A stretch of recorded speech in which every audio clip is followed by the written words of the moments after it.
le ministre de la Santé, qui avait le bonheur de faire cette annonce hier. Christian Dubé, bonjour.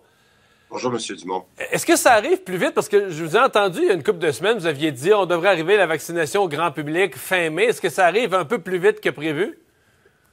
Oui, ça arrive un peu plus vite pour deux raisons. Premièrement, parce qu'on a plus de vaccins. Alors donc, parce que Pfizer nous a confirmé le mois de mai, c'est une grosse nouvelle, presque 1 million de plus qu'on s'attendait dans un mois. Donc ça, c'est la première raison. Puis deuxièmement aussi parce que les deux dernières catégories qui nous restaient à vacciner, à savoir les malades chroniques puis les personnes handicapées, ça s'est très bien déroulé. On a eu presque 750 000 rendez-vous dans la dernière semaine. Donc, pour ces deux raisons-là, on a pris la décision de commencer le plus tôt possible à vacciner toute la population. Donc, oui, c'est un petit peu plus vite que prévu. Je pense que tout le monde est content de ça. M. Dubé, ça a commencé lentement. Peu de doses de vaccins qu'on gardait pour nos personnes en CHSLD en décembre, janvier. Et là, vous nous avez parlé après ça de la puissance, de la montée en puissance de la campagne de vaccination. Bon, on a vu les grands centres ouvrir pour le public. On a vu les pharmaciens s'ajouter en cours de route. Ma question, parce que là, il reste les entreprises, là. Puis il reste dans certaines régions, les pharmaciens, ça commence à peine. À quel moment, pouvez-vous nous donner une date où on va être pleine puissance? C'est-à-dire, toutes les pharmacies, ça va marcher. Évidemment, les centres de vaccination, eux, ils continuent. Et que dans les entreprises, là, on va être rendu à pleine capacité. À quelle date vous pensez qu'on va avoir votre puissance maximale là, de votre système de vaccination? Deuxième semaine de mai. On est déjà pas mal là avec les pharmaciens. Je pense qu'ils nous ont montré quelques journées à 22 000. Moi, dans mes meilleurs souhaits, je pensais 20 000 des pharmaciens, puis je pense qu'on peut aller chercher 25 000 par jour. Fait qu'ils sont déjà pas mal là. On teste à peu près une dizaine d'entreprises la semaine prochaine, là, donc un ajustement normal de première semaine. On veut qu'il n'y aura pas beaucoup de doses, mais ça va nous permettre de tester la machine avec les entreprises, la prise de rendez-vous. Donc, la deuxième de mai, là, on va avoir plus d'entreprises puis plus de doses en entreprise. Oui, tout à fait. Bon. Vous voyez peut-être venir la prochaine question. Dans le rêve, là, on a eu un 88 000, 90 000 même, je pense, quand il y a eu l'AstraZeneca ouvert, là, sans rendez-vous, les gens se sont pitchés. C'est quoi la plus grosse journée, vous pensez, qu'on pourrait atteindre? 100 000, c'est faisable? Oui, sûrement. 110, 120, 130. C'est quoi le top que vous pensez que votre machine va pouvoir livrer en une journée? Vous venez du monde des affaires, là, je vous mets au défi. Bien, en fait, je veux toujours surprendre un peu. Je suis toujours un petit peu prudent. C'est sûr que 100 000, je veux le faire le plus rapidement possible. Donc 100 000, c'est faisable, ça, là? Ah oui, 100 000, c'est faisable. Juste ce qu'on vient de rajouter avec les pharmaciens, comme je vous dis. Là, c'était une question de vaccin. C'était pas une question de machine. Mais c'est sûr qu'on vise plus que 100 000 dans certaines semaines. Là. Surtout, je vous dirais, pour ça que je vous parle de la deuxième semaine de mai, parce qu'avec les entreprises qui viennent de s'ajuster, puis les bonnes nouvelles, là, on va avoir plus un peu de Moderna aussi. Donc, tout ça ensemble, oui, 100 000 de plus. 100 000 par jour, c'est très possible dans les prochains jours. Si on montait à 140 000 par jour, là, on fait quasiment une semaine à 1 million. 7 fois 140, ça donne 980 000. On est proche du million. Vous comptez vite, M. Dumont. C'est-tu complètement fou, ça? C'est-tu complètement sauté de penser ça? Bien, écoutez, c'est sûrement possible. La machine est capable de faire entre 125 et 150 000. Elle est capable de faire ça. Est-ce qu'on aura l'arrivée des vaccins toute une semaine pour être capable de faire 7 fois, disons, 140 000? Bien là, ça dépend de l'arrivée des vaccins. Mais on s'est organisé pour que la machine puisse livrer rapidement aux Québécois si on avait ce genre de semaine-là. Mais les prochaines semaines qui nous le diront. Là. Mais c'est un beau problème. Oui, non, je comprends bien. Je comprends bien. Puis là, on est rendu, écoutez, on est rendu à 12 000 vaccinateurs qui nous sont venus de Je contribue. On forme à peu près 1000 vaccinateurs par semaine. Donc vous en formez encore des nouveaux, là? Il y en a encore qui s'inscrivent. Oui. Il y en a qui s'inscrivent, on les invite encore parce que, écoutez, c'est pas juste le mois de juin. Hein? On sait qu'il faut être prêt pour la fin juin, pour la première dose.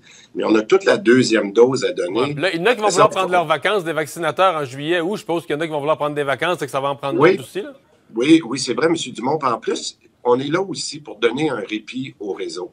Fait que moi, ce que je veux, c'est que plus d'infirmières possible aussi se reposent durant les vacances. Donc, s'il y a d'autres gens qui sont intéressés, puis là, le moral est bon. C'est le fun de travailler dans un centre de vaccination. Fait que s'il y a des étudiants qui veulent s'inscrire, c'est encore le temps. C'est une super job pour 3-4 mois, là. Monsieur le ministre, on s'entend que, là, on a parlé de capacité de vacciner, la machine, tout ça. Je domine sur l'autre volet. Moi, mon feeling, c'est que fin mai, début juin, on va être dans un tout autre débat. Des vaccins, il va y en avoir en masse. Des vaccinateurs, des places pour vacciner, il va y en avoir en masse. Mais on va arriver dans des catégories de population, je vais les appeler les hésitants. Pas les anti-vaccins, mais les hésitants. Les gens qui reportent, les gens qui attendent pour voir, qui se disent « Ah, je pourrais attendre encore un petit peu, je sais pas ». Quelle stratégie vous avez? Est-ce qu'il faudra les convaincre à un moment donné pour dire là, on a besoin de 75 80 de la population vaccinée, c'est pas la semaine prochaine, c'est aujourd'hui, prends ton rendez-vous, on y va. Qu'est-ce que vous allez faire pour générer la mobilisation des hésitants, disons là? Bien, moi, j'ai toujours dit que ce qu'on est en train de voir avec la vaccination, c'est une notion de service à la clientèle qui avait peut-être été oubliée dans le réseau de la santé pour toutes sortes de raisons. Fait que la première chose, c'est de s'adapter à la clientèle. Puis à chaque fois qu'on change de catégorie d'âge, il faut, premièrement, améliorer notre service, ce qu'on fait là, depuis le début. Puis deuxièmement, peut-être changer aussi notre communication, parce que on communique pas avec des retraités comme on communique avec des étudiants ou peu importe, avec des gens. Il faut s'ajuster à cette demande-là. Les gens qui travaillent durant la semaine, est-ce qu'on peut ajuster nos heures un peu plus longues le soir? Là, avec l'été qui arrive, comment on joue les week-ends? Est-ce que il y a toutes sortes de choses qui font qu'on s'est ajusté. Je dois vous dire que c'est la notion de service à la clientèle qui est la première chose. Puis deux, mieux communiquer à des publics cibles qui sont différents au cours des prochains mois. J'ai 5 questions en rafale pour finir, des questions assez simples avec des réponses.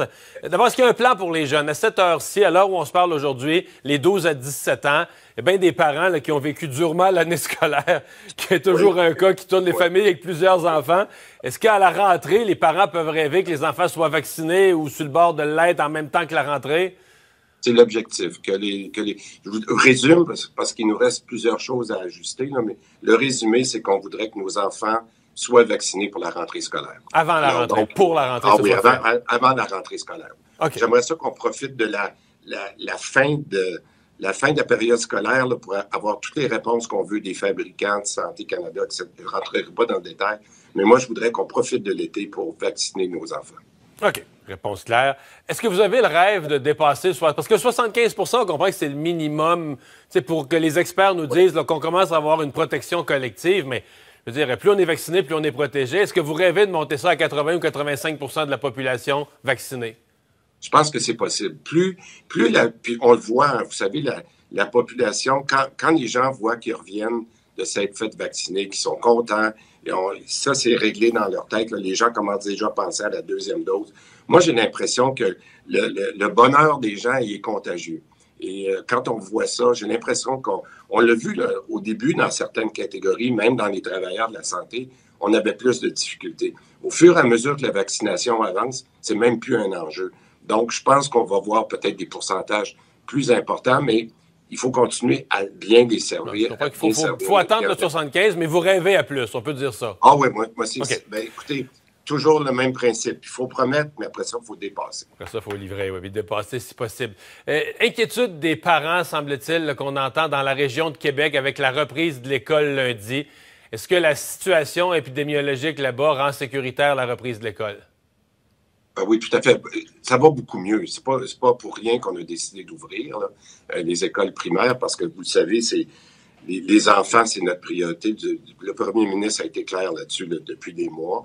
Moi, ce que je vous dirais, c'est qu'on a fait pour s'assurer que les parents se sentent bien à l'aise là-dedans, parce que le bilan va mieux. On a vu baisser les hospitalisations dans la région de Québec, beaucoup dans les derniers jours. Donc, c'est pour ça qu'on a décidé d'ouvrir. Mais je vous dirais, le plus important, c'est que là, on a ouvert des corridors de service pour que les parents puissent, si jamais un enfant, il y avait des doutes sur des symptômes, on a ouvert des corridors de service.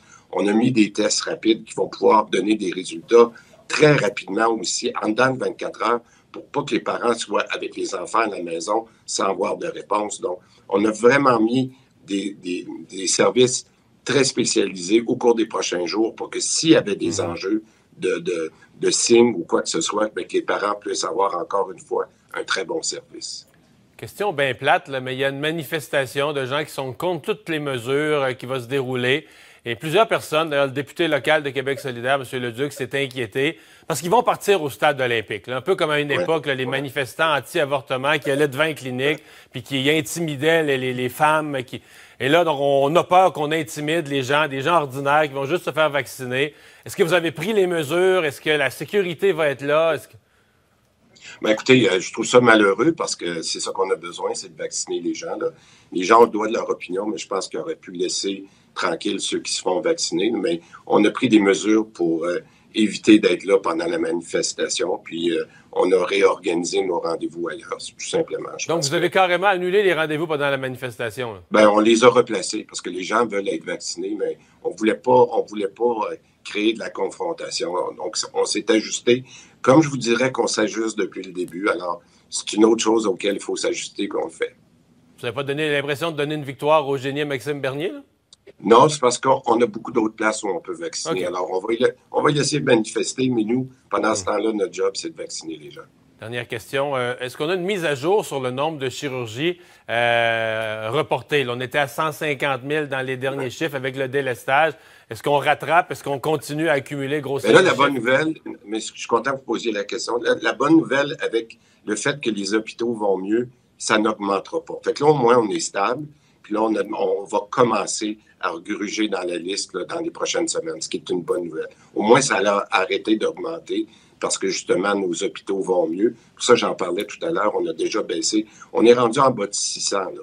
Alors, ça, c'est une très, très bonne nouvelle. Plus on va baisser nos hôpitaux, plus on va être capable de reprendre nos chirurgies. Donc, pour ça, il faut que ça continue de bien aller et de vacciner nos gens. Monsieur le ministre, merci. Au revoir. Ça fait plaisir, M. Dumont. Bonne journée. Le ministre de la Santé, Christian Dubé, tout un tour d'horizon qu'on a fait des enjeux.